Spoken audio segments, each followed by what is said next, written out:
Hey, we got the Badlees in the Stone State studio today. Good to see you guys. What are the odds? How about this? What are the chances? Well, I don't know. You know, it feels like we see each other every single day.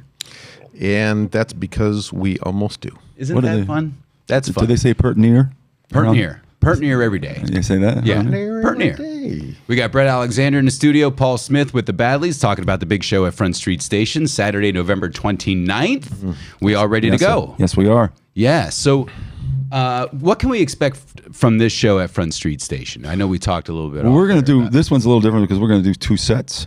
So we're going to do a set of, our stuff from our catalog, a normal set. And then we're actually going to do a cover set of just covers that we played over the years, which are numerous. Yeah. And we get a lot of requests for people to play stuff from over the years, different back in the day songs we played or newer ones that we're doing. Okay. So we're going to be mixing it up with something like that. I mean, we've never played a cover properly in our lives.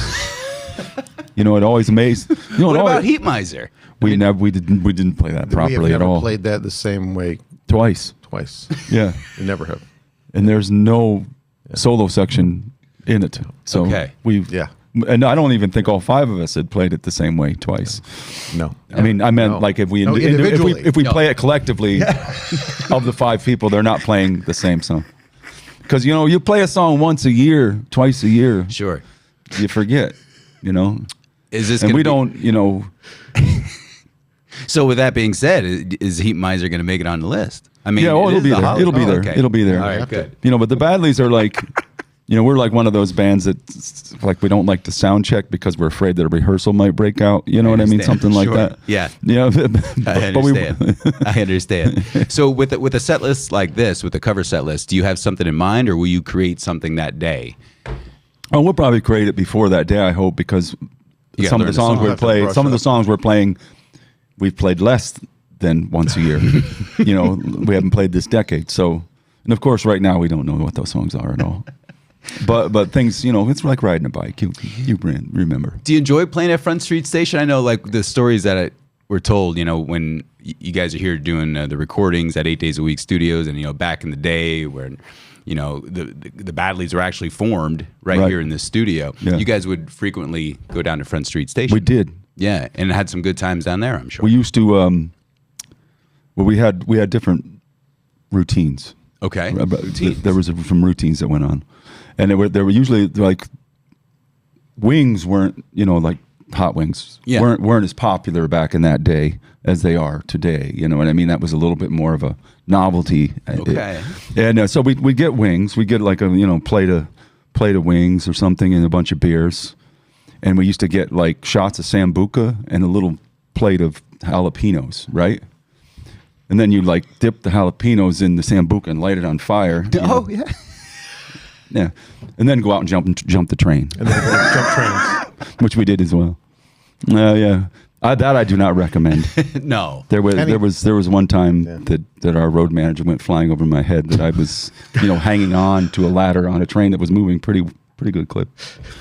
Yeah, and that was the last time that happened. But it could have ended poorly. It was different times. It was different times. Different times. It's back Gen then. X, man. But It's no a lack different- of entertainment. There's always there was something to always do. we had to entertain ourselves. Yeah, sure. Yeah. There's so- always something to do. Yeah, there was things that we did that We did not have the AI. We had to. We know. No, we had to. resort to trains. You really had to think outside. You really the had box. to think Yeah, outside the box. or you might the end train up car. outside the restaurant. outside the At box least car. the box car. Yeah. Well, you're no stranger to Front Street Station, Nope, whether it be nope, that's a place to in the hang. restaurant or on stage. Talk about Portland Frank. They're opening Yes, up sir. for you guys. Yeah, we're working on a record with them Great. here right now. I mean, Paul and I have been mixing some of that stuff. Fred buddies of ours. Chad, Johnny, Marty, Paulie. So Paulie and I go way, way, way back from Panacea days, and he was on the podcast here recently. And good band, great band. So we're looking forward to having them on. I think it's going to be a lot of fun. I know a lot of people are looking forward to it. So you're still out there doing a lot of gigs, Yes. especially on the weekends with your acoustic and your mandolin and the whole thing. Mm-hmm. I want to hear some stories from back in the day. So can you remember a time, and I don't think you told me all the stories yet, because every time I see it, I'm like, give me a good Badley story. But you mentioned one time You played in the middle of the woods, Bret? Yeah. What? Well, this just came up. It's funny you mention this because this just came up in the last week on an email exchange I had. I was playing with an artist, Mike Miz. Yeah. And Mike had us driving around New England and stuff, playing festivals. And it was like sort of a hippie fest, for lack of a better word. And The reason being, Miz is like a genius musician. Yeah. And amazing player. Yeah. So everybody that plays with him is great. They got this, troop running around. yeah. And we're up there, and Mike's kind of got, a couple sides to him. He's got sort of, like a rock and roll side. He certainly has that sort of jam bandy thing to what he does, but there's country in there, and there's definitely folk and bluegrass, and there's like a more of a rock thing that he does. So we'd get put on these festivals.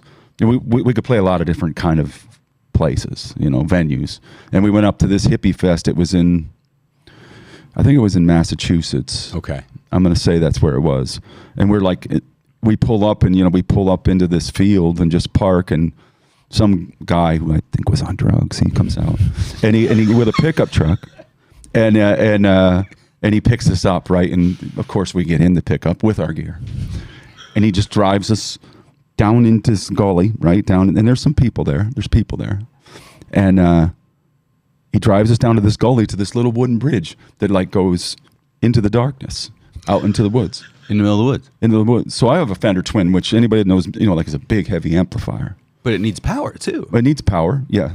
So and we're like, we're going. So and AJ's the drummer. AJ Jump, sure. and we have Mike Miz, Freeman, Bill Stetz. Bill Hangs here. Yeah, he was with us, and I have a Fender Twin, and I'm carrying it like this over the troll bridge, going into the forest. Yeah, like that. In the dark. It's getting it's getting later. It's getting later. It's getting dark. And there's some people barking at trees and things like that. Like there's all sorts of tomfoolery going on out in there. You see a couple people, but basically no one. So we're walking down this sort of winding path. All of a sudden the path opens. And there's a stage, full light rig. You know what I mean? Light rig, PA, everything there. All right, we're gonna play tonight. This is a gig. This is for real. So Heretofore, it was not looking good. Heretofore was not looking like there was going to be a show of any sort. We didn't know where we were going. So we get out in there and we set up, sound check and all that. And I can't remember what song we opened with, but like I said, Mike had that kind of, some of it, Sure. a lack of a better thing I can think of right now, like he has some of that kind of rock and roll, Black Crowes-y kind of material. So we opened up with a song like that. No one. We're like, we're rocking. And like nobody's there. Nobody. No You're one. in the middle of the woods. In the middle of the woods. We're playing. Stage, light rig, the whole thing. Light rig, nobody's there. We're ripping. I mean, we sound amazing, right? and I'm like, damn, it sounds great. It's a shame no one's here to see. Shame no one is here to hear this gig. So right, yeah. So then we go, to the next song. Mike picks up his acoustic guitar. I grab a mandolin. You know what I mean? We get, Bob. Yeah. Bill has the upright bass. We do that. Then we start playing. Then all of a sudden you see these people like out from behind the trees, and they come out and they all kind of come out and dance around, for a little bit. We're like, holy shit, they are out there. There's like people out in those woods. Like 75 people. Yeah, they're like they come out. They come out. You know what I mean? They dance around. And then, and then the next song we go, we go back to the rock and roll thing. Everybody like slinks. Like the slinks back into the woods. Like the slee stack on Land of the Lost. Yeah, it was like a Land of the Lost. So it went like that for a while. Yeah. And we had a great show. And then we picked up our amps, now in complete darkness. And you had to go back. And we had to go back. Over the troll bridge, get back in the pickup with the guy who I think was on drugs. And he took us back to our car. Right? So AJ and I rode together. And like AJ and I said, okay, we're driving. I said, find a diner. you know, and we found a diner. We pulled in. We ordered every meat product on their menu. There was bacon. There was sausage. There was hamburgers. There's ham on a hamburger. Scrapple. Yeah, there was ham on a hamburger. Canadian bacon. You know, anything we could find. Canadian scrapple burger. Canadian scrapple burger. Anything we could find, we sat there and ate. So it was like that was the gig in the woods, and you know, and it ended with we did not want vegan food at that time. I understand. So we I understand. Yeah, so it was pretty funny. You have so many stories like that. Yeah. They're just absolutely ridiculous. And I think, you know, musicians that have been in the game for as long as you guys have probably have similar stories. And with your podcast, you bring to light these stories with your friends and fellow musicians and stuff. And it's just it's so hilarious. And again, the Badlees have countless stories, being a homegrown band and, you know, touring the country and the world, really, doing your thing. There's one story, it's my favorite Pete Palladino story. And Pete will be there at the show. Yeah, he'll be there. You know, all you guys will be there at the show. It's a fantastic story that I want to share with your All viewers. musicians can relate to. That all musicians can relate to. So talk about the injury that Pete had one night. Do you want to start this off, Paul? Or This was Pottsville? no? This was like I'm going to say maybe around here. It was like maybe Montoursville. Okay. Maybe. There was the club we were playing. Really, it was all kind of a complex that had a bowling alley. It really was a bowling alley gig. And so, you know, was this before the gig? It was before the gig. No, that was after the gig. It was after the gig. Well, no, yeah, because like there was a club, and then there was this door that like connected and, you know, went into another room, and we opened up the door, and there was a bowling alley. Okay. Yeah. So, So it was a bowling alley gig. Yeah. So, but we'd already played the We'd show. already played the Alright. show. And you know we've had some fun. And, had a good time. Yeah, we had a good time at the gig, and then we're not leaving. So So what year are we talking about? Like, this is before, or maybe '94. yeah, okay. Something there. Yeah, but it's like before we actually went out and Right. toured and all. So after one of these shows, you know, it's just like you're playing a lot of nights a week, and stupidity ensues because you're tired and there's beers. Yeah. And so we basically went to the bowl, and we're gonna bowl. And Pete, Yeah. Then but then the lanes obviously aren't on. You know what I mean? Like there's nobody there to like monitor us and like return the ball or anything. There's no. So Pete makes the. You know, I apologize to Pete if he doesn't want this on public record, but you asked, so I asked. It's on me. Yeah. Tell Pete to yell at me. So anyway, he decides that he's gonna run down the lane and then dive in and get a strike. You know what I mean? Like, So using himself as the bowling ball. yeah, he's gonna with his head. I think Okay. he might have been some sort of head covering. I can't remember. So he decides he's gonna go booking down those lanes, then slide right into Sure, the pins. yeah. You know, and that's gonna be, and then we don't have cell phones at that point, so there really wasn't even a photo op that was or a video that was gonna come out of it. It was just for fun. So yeah, we're just for fun. So he no influencing anybody. So you know, I mean, so I think like he was conscientious. Mm-hmm. So he didn't wear sneakers down the bowling because you can't do that. You know, Right. so he had to get these into socks Yeah, or whatever. sure. it was. But as you know, bowling cordial. lane. There's etiquette involved.